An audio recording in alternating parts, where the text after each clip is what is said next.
Scribes of the Middle Ages who practiced the art of writing pioneered a medium which would become the very foundation of civilization. Yet for many centuries, access to the written word was confined to the few. Books were priceless, guarded by an attendant priesthood. A single volume had the value of a farm.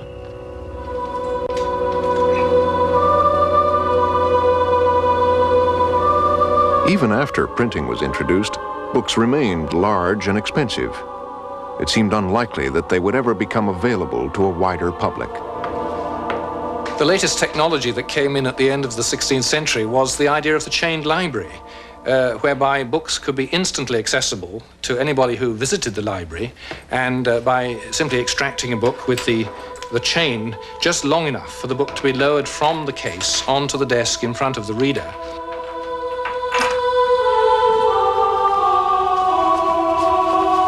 And there the person could study the book as much as they wanted, with no fear of them being able to remove it.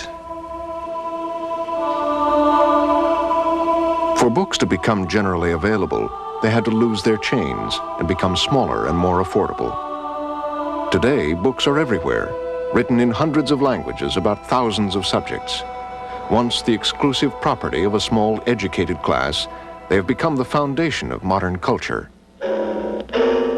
In the past few years, a competitor to the book has begun rooting itself in the culture of the young, the computer. But when the ancestors of the modern computer first appeared some 45 years ago, they too were fabulously expensive and controlled by a mathematical priesthood. The idea that computers would be commonplace seemed ludicrous, just as ludicrous as the idea that illuminated manuscripts could lead to the paperback book. Even mathematicians found computers very difficult to use. They had to prepare their programs in the arcane language of the computer, punch them onto tape or cards, and bring them to a computer center to be run. And it rarely worked the first time. Hey, what's going on here? Something must be wrong with the oscilloscope. There was a skill set that you needed to have to be a really good programmer. You had to be very careful and meticulous and disciplined, because if you made even the smallest errors in syntax, if you misplaced a period or omitted a parenthesis, your entire program wouldn't run, and it would take hours. I just didn't have that kind of skill or patience, and so I found programming on the old big machines to be unbelievably frustrating, and I used to get really angry about it because I couldn't understand why the things weren't easier to use. I think it was bleak. A human being having to punch holes in lots of cards and keep these cards all straight, and then take this deck of what might be hundreds and hundreds of cards to a computer, and you go away and you come back the next day and find out that your program executed up until card 433, and then it stopped because you left out a comma. So you take your deck of cards and you go back and you fix that, and you go back to the computer again, and this time the program got to card 4006, and it stopped because you forgot to punch a O instead of a 0 or some other stupid reason. I think it was bleak. I think it was dehumanizing. This Stanford student film parodied the tyranny of early programming. Unable to get his job done, this frustrated student decides to end it all. If programmers were driven to suicide by computers, what chance was there for ordinary people ever using them? Yet within a few decades, the image of the computer would be transformed. Like the book, it would get smaller, cheaper, and become so easy to use that millions would become literate in the new medium. We're going to show you a man actually talking to a computer in a way far different than it's ever been possible to do before. Surely not with his voice. No, he's going to be talking graphically. He's going to be drawing, and the computer is going to understand his drawings. And the man will be using a language, a graphical language that we call Sketchpad, that started with Ivan Sutherland some years ago when he was busy working on his doctoral degree. In an era when almost everybody thought computers were only for crunching numbers, a young graduate student, Ivan Sutherland, used clever software to make the computer manipulate engineering drawings. With Sketchpad, Sutherland created the field of computer graphics, and 30 years ago demonstrated the power of a whole new way of talking to the computer: interactive computing. But would anybody listen? We were off to a fabulous start in 1960 with Ivan Sutherland's Sketchpad, one of the most extraordinary programs ever written. And the amazing thing to me is that this did not start a vast movement. In fact, it just stood there as an example that people would gaze at. They'd look at the movie and say, yeah, gee, well, that's very inspirational. And then they'd go back and do exactly what they were doing, which had nothing to do with interactive computing, because there wasn't any interactive computing. If every one of us does our job well, it'll all go very interesting. A few years later, another visionary, Doug Engelbart, appealed to his colleagues to change the way they thought about computers. In a spectacular demonstration, he showed off a series of brilliant innovations, including a pointing device called a mouse. I don't know why we call it a mouse. Sometimes I apologize. It started that way, and we never did change it.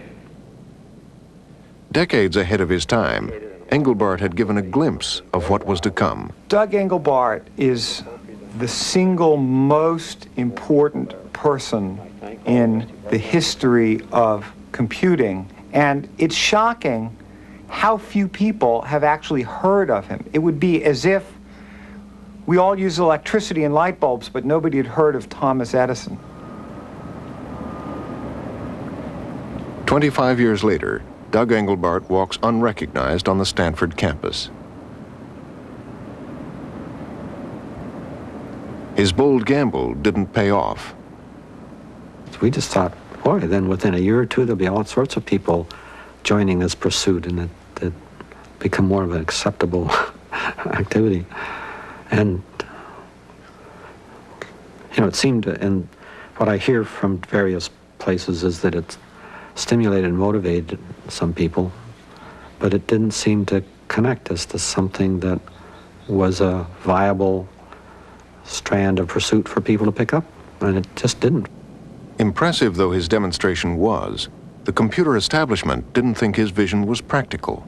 Because the establishment never gets it. That's how it is with paradigm shift.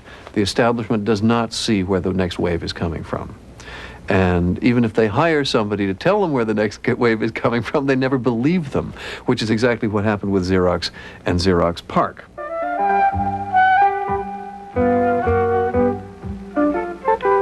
One of the implications of Engelbart's demonstration was the possibility of paperless communication, and that did not go unnoticed in one quarter. Thank you, Debbie. That was fast. Which is the original? I forget. The Xerox Corporation owed its prosperity to paper copying. If one day paper was to be outdated, then they wanted to be part of the new electronic world. So in a visionary act, they set up a research center at Palo Alto in California, Xerox PARC, and agreed to fund it for 10 years. They gathered together many bright young computer scientists and challenged them to make computers easy to use. Feeling that computers would eventually change the office environment, Xerox wanted to investigate how non-technical people might one day use computers. The reason that most of us went to work there was that we felt that this would be an opportunity to bring computing to everyone. Remember, a computer at that time was thought of as something that was very forbidding, difficult, highly technological. You had to be a real expert and a doctorate to understand. You know, that was kind of the public image. And we somehow had to humanize computers and make them a common object that anyone could use. In the years ahead, this disheveled group of young scientists would seek to create a different way of interacting with a computer. They knew they couldn't do it alone. They had far too much technical knowledge to understand the problems of the ordinary user, but they had a brilliant insight. Why not try to see the problem from the standpoint of children? Technical people live in this tiny little world, actually. We like to think it's a big world, but it's actually a tiny little world. And it's full of phrases that we learned when we were taking math classes, and it's hermetic. And it's full of people who like to learn complicated things. They delight in it. And so what you need to have is some way of constantly shocking yourself into realizing that the users are not like us. And children do it really well, because they don't care about the same kinds of things that adults do, and they can always go out and play ball. They haven't learned to feel guilty about not working yet. It forced us to start thinking about how human mentalities might work. The key to making computers easy to use lay in the way children learned. By observing children growing up, psychologists have seen that at different stages, children perceive the world in quite different ways. Very young children explore the world through touch, reaching and grabbing the objects in their world.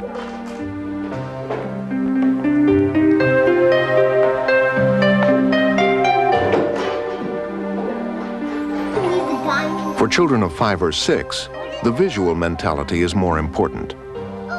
The Swiss psychologist Jean Piaget had shown just how strong it is in a series of classic experiments. Well, Dr. Inhelder here is filling one glass with milk. Then she's asking the child to fill his with exactly the same amount as she has in hers.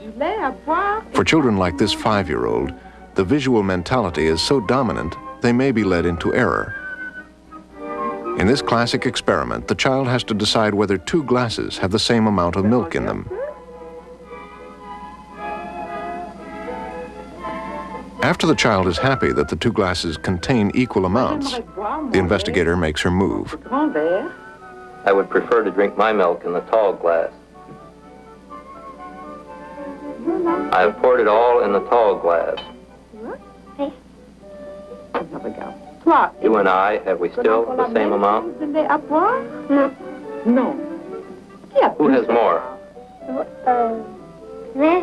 In this glass? But how do you know? Because it is taller. At the time, we would just... Later on, we learn with difficulty to handle symbolic reasoning. We could... Because many people find things like algebra difficult, it is not surprising they also find computers impossible to use. Ann's age, therefore, would be 18 years old. But the intuitive mentalities of touch and vision stay with us all our lives. We are all expert at seeing something, reaching out and grabbing it.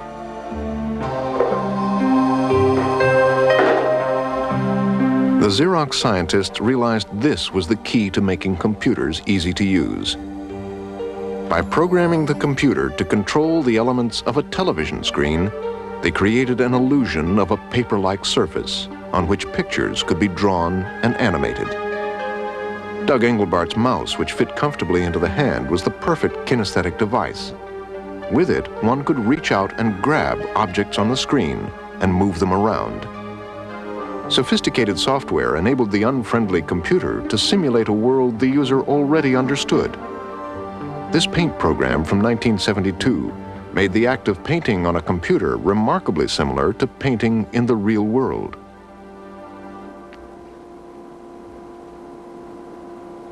Other software enabled letters to be formed, or music to be written and transcribed. Software could change the computer from a forbidding machine into a friendly mental tool.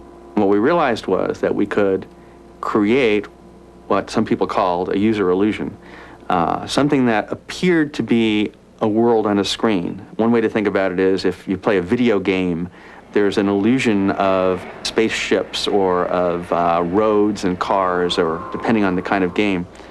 And the user who gets engrossed in the game starts operating as if they're really working in the real world, when in fact they're only working in this imaginary simulated world created by the sequence of steps in the computer program.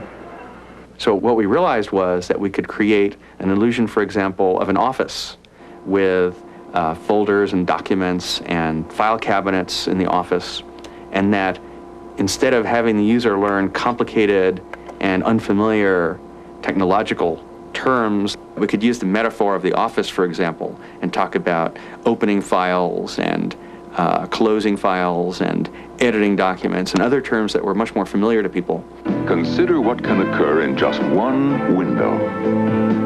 The paperless letter. Edited and error-free. Disseminated to any station in the network. By the early 70s, Xerox scientists with their Alto office system had demonstrated the future. Even let you know it has been received. And when hard copy... But at $45,000 each, few users could afford it. This was one reason why Xerox decided not to market it, and why today no one has heard of the Alto computer. The reason no one's heard of it is because it wasn't made into a successful product. Now, are you asking why wasn't it made into a successful product? The short answer is that that research was done in the context of a copier company, not a computer company. And when it came down to it, this copier company was not ready to launch headlong into the personal computer revolution. By itself, the brilliant work of Xerox PARC wasn't enough to change the world of computing.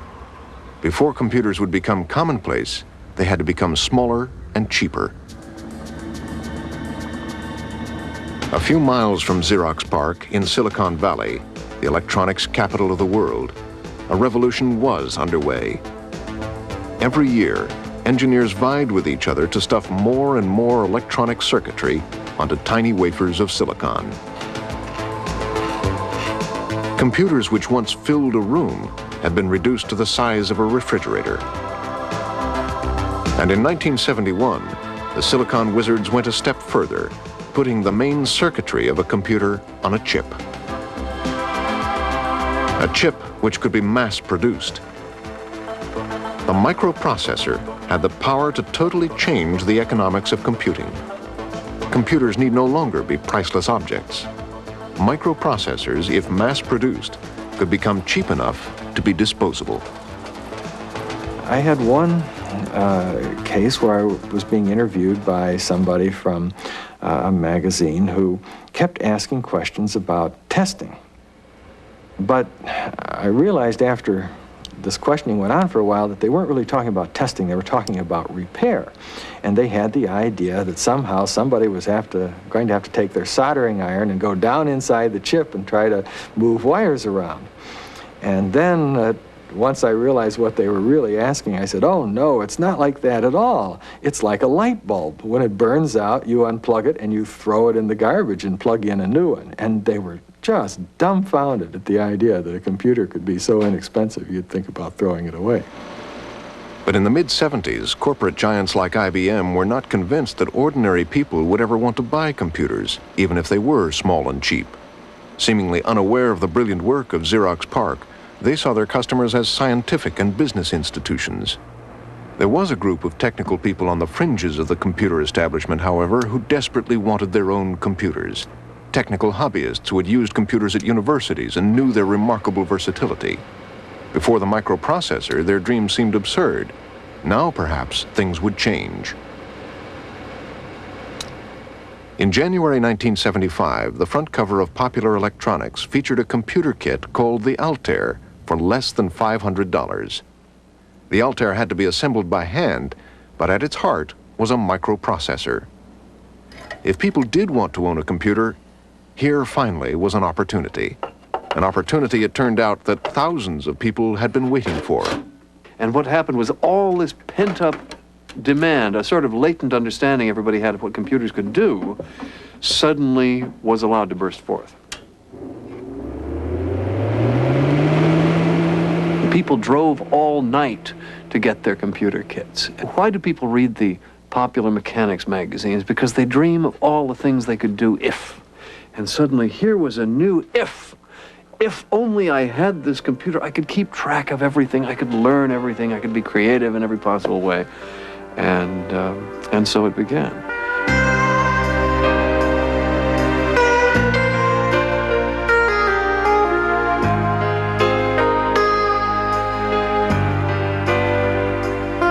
For technical hobbyists, it was a dream come true.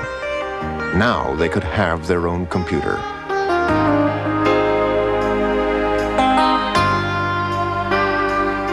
Clubs of enthusiasts grew up all over America, like the Homebrew Computer Club in San Francisco, where members showed off what their homebrewed computers could do.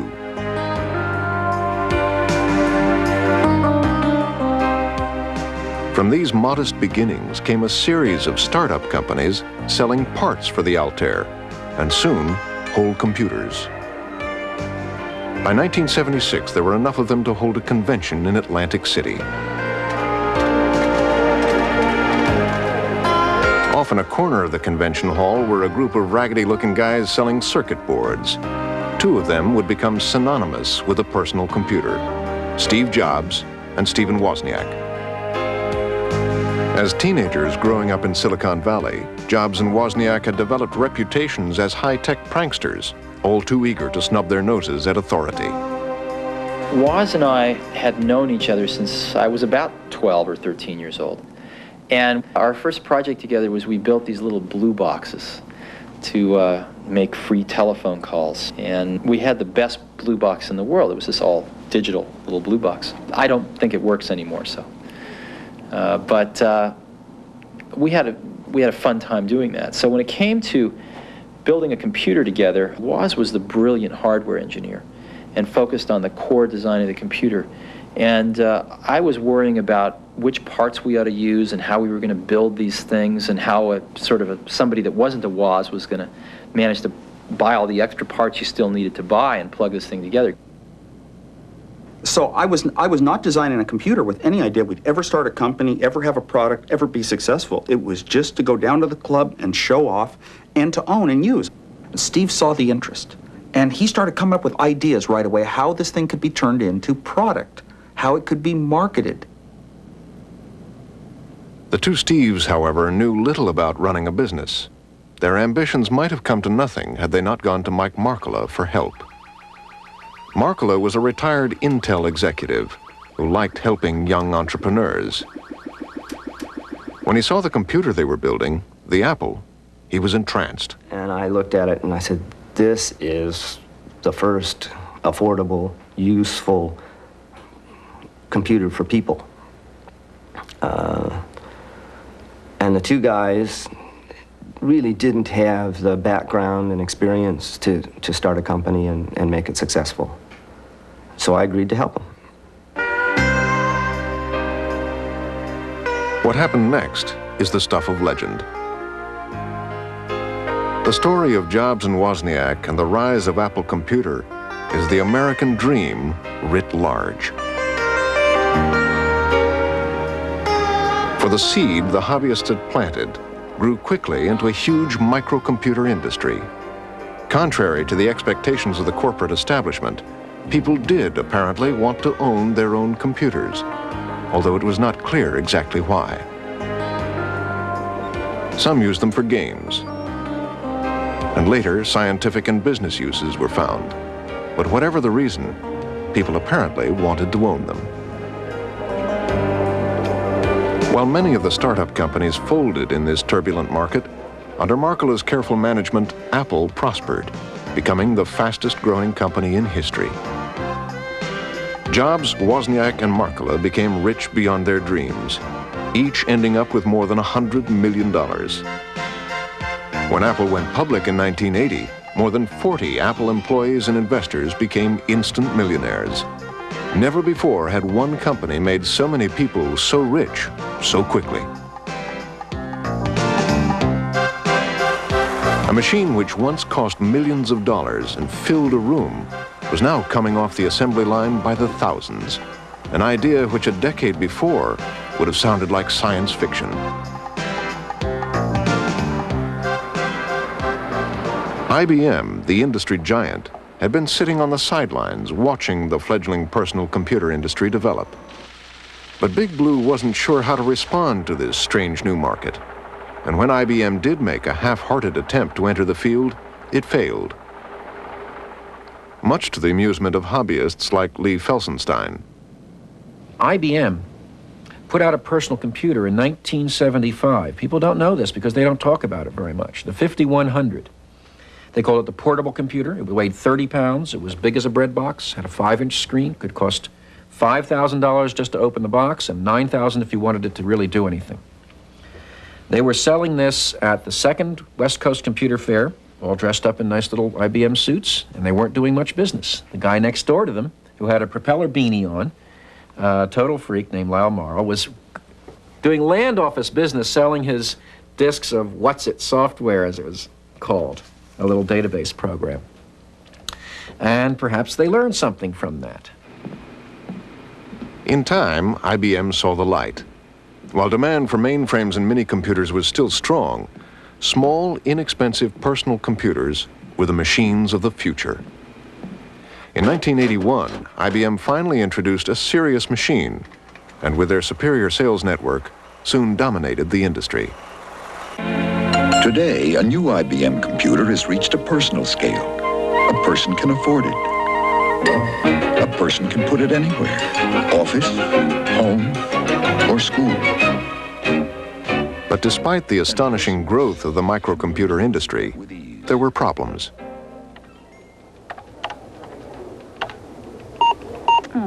Computers were now small and affordable, but they were still infuriatingly difficult to use. If you can't get a computer to do anything but frustrate you, if you're having a hard time understanding computers,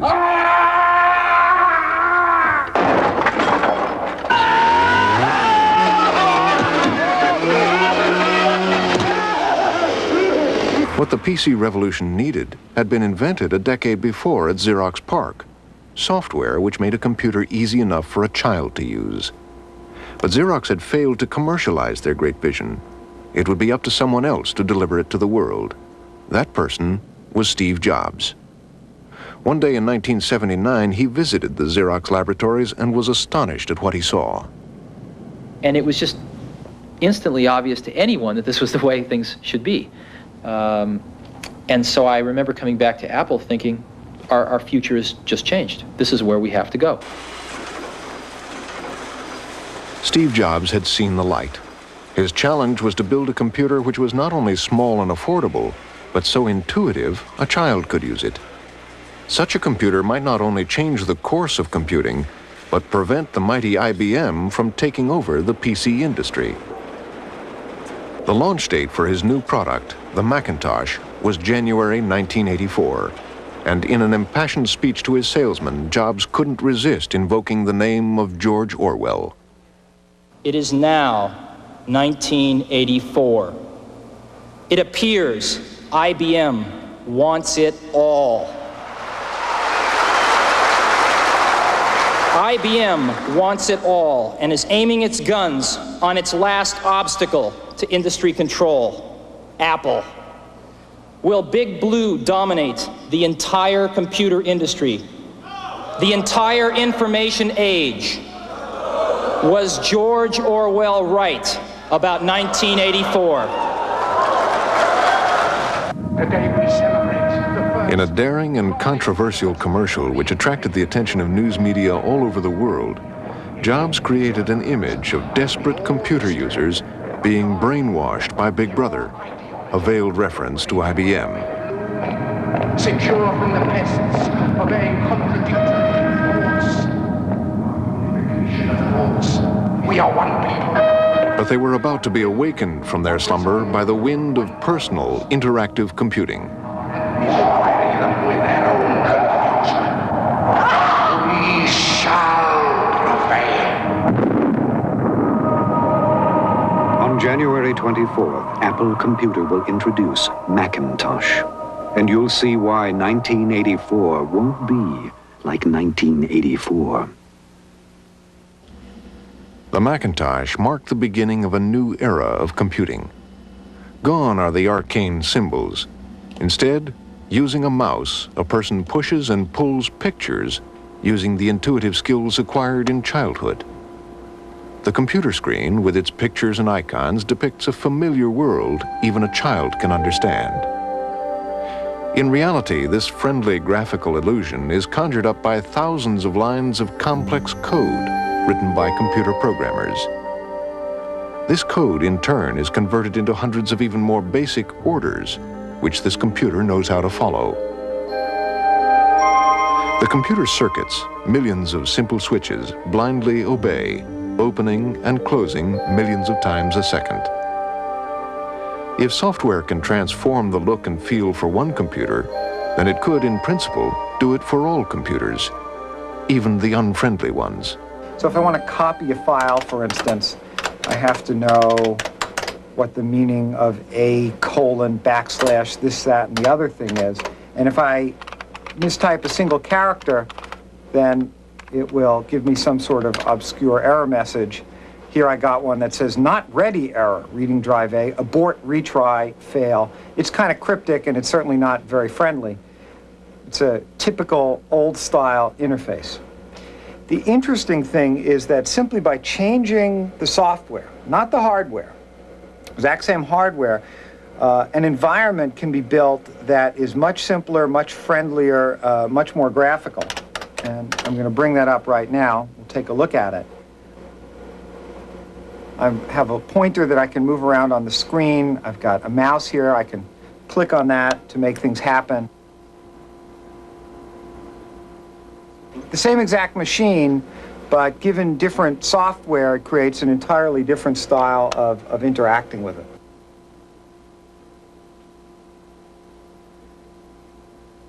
The paradox was that to make a computer easier to use, you needed a more powerful computer in the first place, because you were going to burn a lot of the cycles on making it easy to use. And so this computer that was easy to use was actually more powerful and could do more things. Powerful computers which once filled a room and cost a small fortune now fit on a desk. Once the exclusive tool of skilled programmers, computers were increasingly simple to use. Now it was up to individuals to decide what to use them for. Computers could still be used for arithmetic, but different software could transform the same computer hardware into a drawing machine. Simple commands could scale, rotate, or color a drawing, producing in seconds what would have taken a skilled draftsman hours of work. Other software in the same machine turned it into a musician's studio.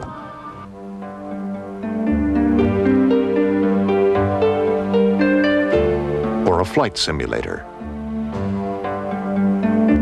The uses of a universal machine are bound only by the imagination of the users, who now stretched all the way from scientists creating the future to classical scholars seeking better ways of searching and analyzing the literature of the past.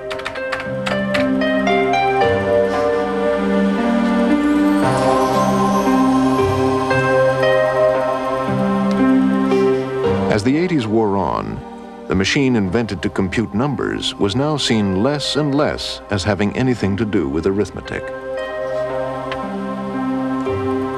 We call them computers because historically we just happened to use them first for numbers. They could have been used first for controlling moving signs like baseball scoreboards, in which case we wouldn't have thought of them as numerical. We would have thought of them as textual and graphical machines first, and then recognized their numerical functions afterward. So it's a historical accident that they're called computers, and this has misled a lot of people. What they really are is all-purpose machines that can be turned to any purpose by instructing them, which doesn't mean saying, now computer, you do this. It means thinking of a series of operations and a way of specifying those operations that will make the events occur that you want to occur. And that sounds so simple. Far from being simple, the elaborate code, the set of arcane software spells and incantations which make a computer add numbers, paint pictures, or make music, is very hard to write. For the few geniuses who knew how to write it, fame and fortune were waiting. And now, ladies and gentlemen, the software dating game. This spoof on the dating game gave an indication of the importance Jobs attached to software. He knew people like these three young software geniuses had the power to make or break a company like Apple. He needed a date with all of them. Software CEOs, could I please ask you to introduce yourselves? Hi, I'm Fred Gibbons, president of Software Publishing Corporation. Hi, I'm Mitch Kapor, president of Lotus. We do a product called 123. Mitch Kapor's Lotus 123 spread like wildfire in the business community. In the 1980s, millions were sold. He became a multimillionaire. leaving the company in 1986.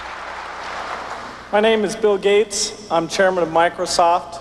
Bill Gates had started programming mini-computers as a kid. After dropping out of Harvard in his freshman year, he went on to form a company called Microsoft, which went from strength to strength.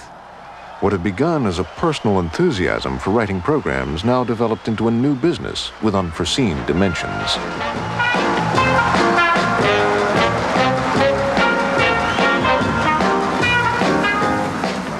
Still only in his mid-30s, Bill Gates is worth billions.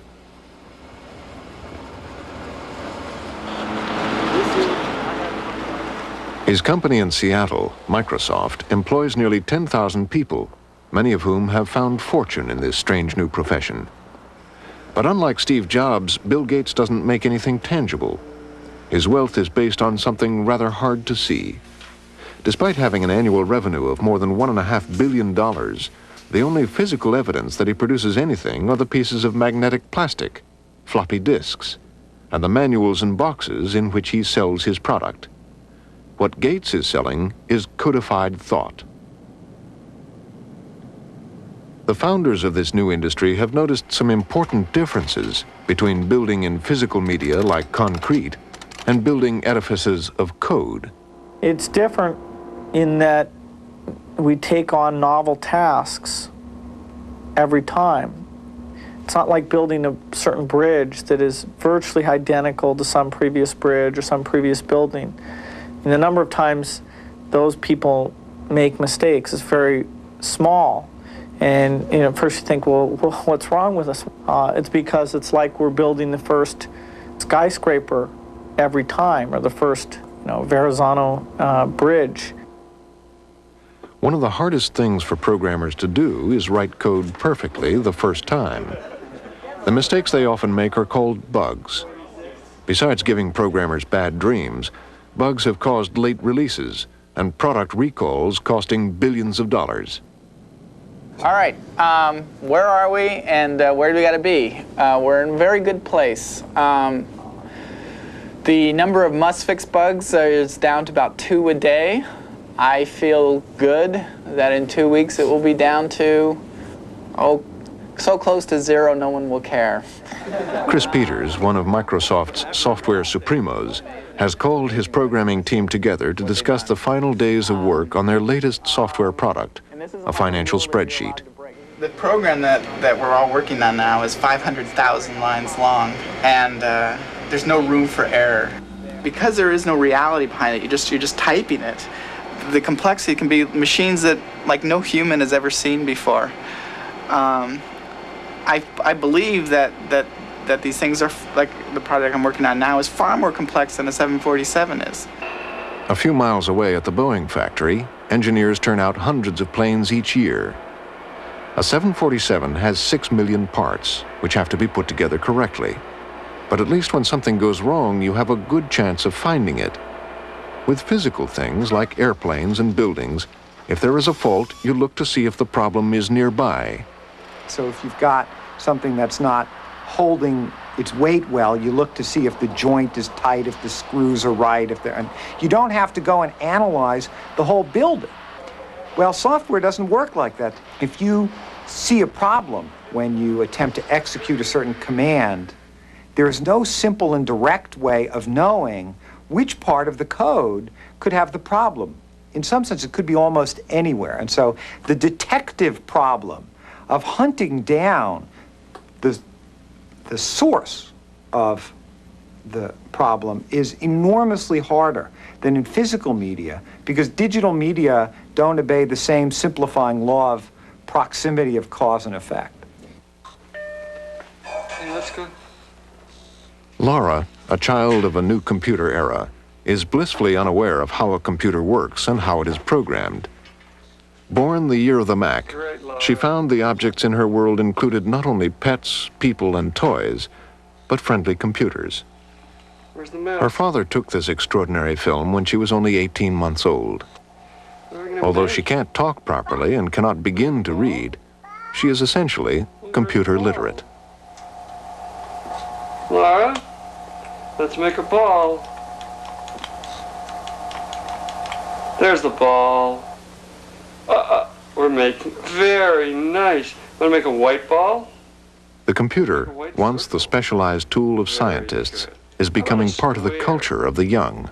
What is a computer? If someone knows nothing about it, what would you tell them a computer is? What would you say? Kim?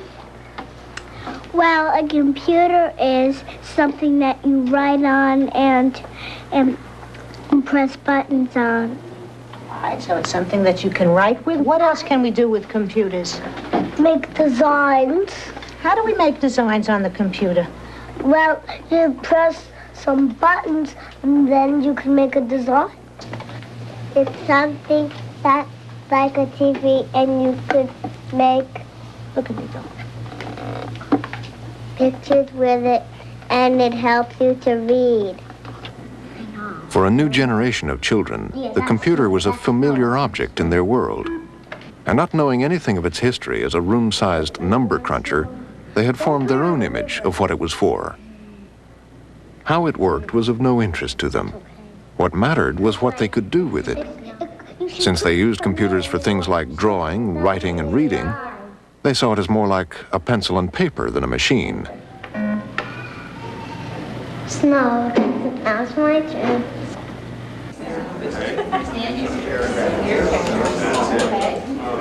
For these children, the computer isn't just a new means of expression, it's the only one. These children who are physically and learning disabled have one thing in common. I know what to do. Script. That's right. The traditional medium for representing ideas, the book, is largely unavailable to them. Because he's not holding that. Print materials are like stairs. Print materials are inaccessible to a lot of kids. Kids who can't turn pages can't hold a book. Kids with dyslexia who can't read words. Remember that? Kids who can't hold a pencil or who can't spell or whose handwriting is very poor. Look, I tried something new though. If print materials are like stairs, then the computer can be thought of as a mental ramp, which gives children access to a world of ideas from which they have been excluded. And these are your choices. That reads it. Matthew Huggins is a very intelligent 7-year-old. Foghorn or mystery noise? Because he was born with cerebral palsy, he is unable to control most of his muscles, unable to open a book or turn its pages, unable to speak his thoughts and ideas. His keen intelligence is trapped inside an unresponsive body. I know what you're doing. You're finding out if they went on TWA, right? Am I right? Yes, I thought so. A few years ago, Matthew would have been sent to a special school. But by taking advantage of the computer's remarkable versatility, he is able to attend a public school with other kids his age. The same books other children open and turn can be scanned into a computer, where he can control the page turns with his chin. Take a look at your calendar. When you have someone like Matthew, who essentially, his motor system is not going to work. He can't be an athlete, but he could be an architect, a musician, and the computer has become something that really can offer almost anything to anyone. I would want to be a captain in the army, especially to fly a copter or a plane with high gauge. And I would give pizza to my men, and I would change the course of the world.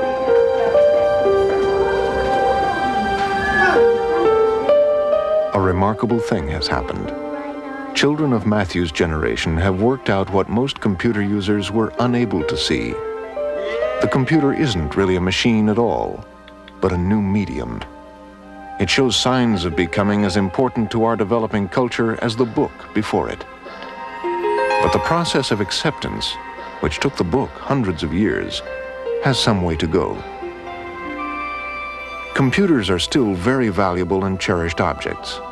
As with the priceless books of past ages, university libraries chain them in to prevent them from being stolen.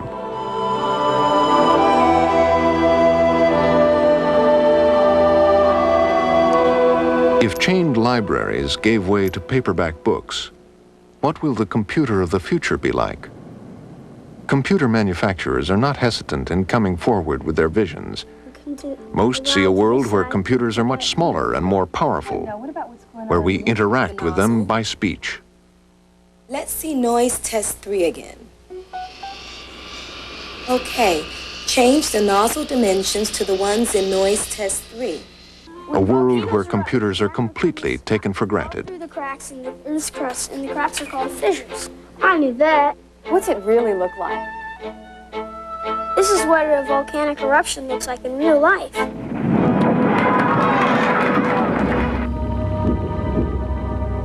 But others see grander opportunities still.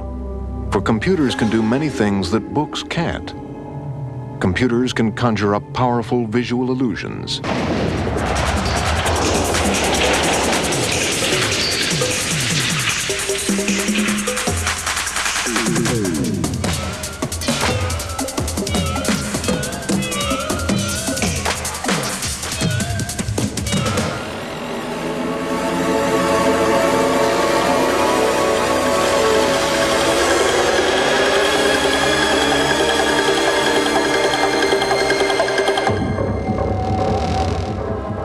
And these illusions don't have to be confined to a flat, two-dimensional screen.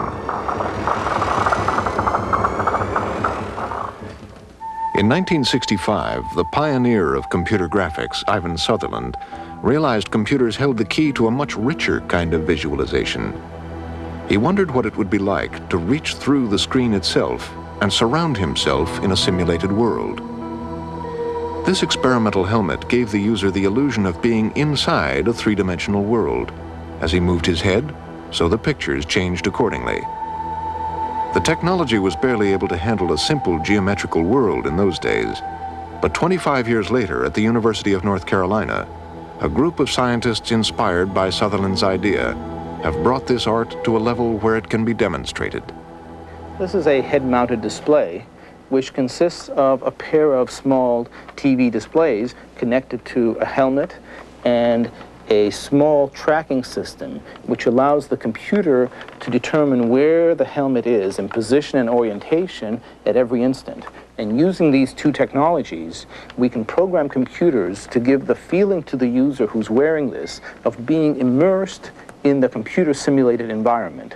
So instead of looking at the computer-generated image on a standard TV set on a tabletop, we're inside that world. And instead of walking through the world by knobs and buttons and rotators, we're able to just walk through the world by looking around. And so this particular application is one in which we are walking around a church addition that was being planned here a couple of years ago.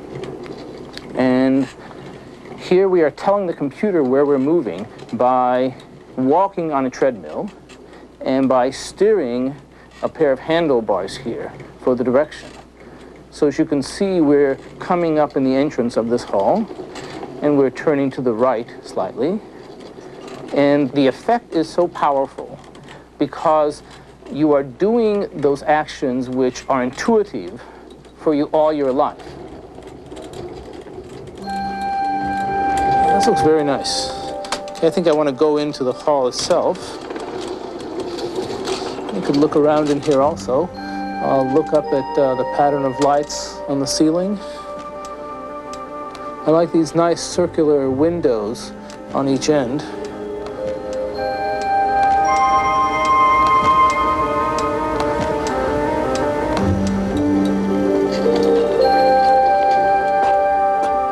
Before this building was completed, people had walked through it. They had looked at its columns. They had walked inside it and gazed at its windows. Virtual worlds can be about real things like buildings, but they can also help us to visualize and understand worlds we've never seen.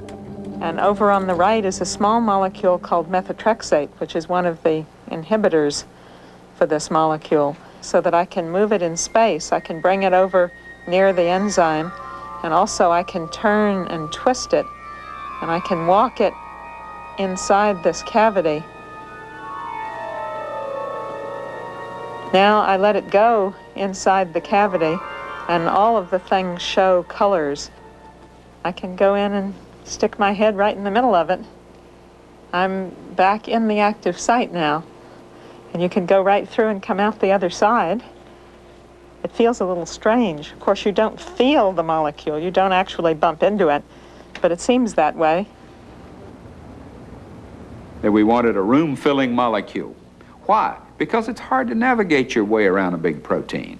And if you put the C-terminus down in this corner of the room and you put the N-terminus over in that corner of the room, and you know the room, well, you can find your way around in the molecule. It takes on a reality of space that lets your kinesthetic memory help you navigate in it.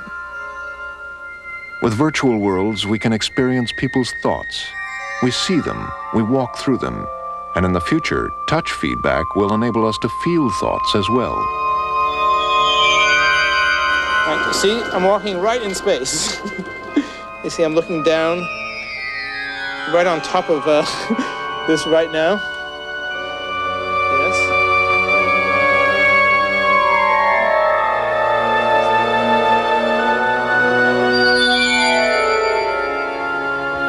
At the moment, the illusions strain the limits of what computer hardware can manage. Every time the user moves, millions of computations have to be done to update the image. This is why it is still a little jerky. But things are improving very quickly. We're just barely at the point where we can do interesting demonstrations.